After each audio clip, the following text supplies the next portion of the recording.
బొత్స సత్యనారాయణ అమిత్ షాకి ఏకంగా లేఖ రాశారు.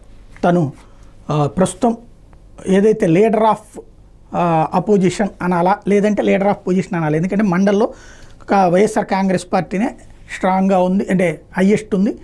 అక్కడ శాసనసభాపక్ష నాయకుడు వైఎస్ఆర్ కాంగ్రెస్ పార్టీ తరపు బొత్స సత్యనారాయణ తను తాజాగా అమిత్ షాకి లేఖ రాశారు. మొన్న ఈ మధ్యన ఒకసారి గుర్తుంది కదా, ఈ డ్రగ్స్ విషయంలో పవన్ కళ్యాణ్ లేఖ రాశారు అమిత్ షాకి, త్వరగా చర్య తీసుకోండి, అదేంటో రెండు ఇక్కడ ఆంధ్రప్రదేశ్ని టచ్ చేస్తూ రెండు వచ్చినాయి, ఆ సంఘటనలు ఏంటో చూడండి అని.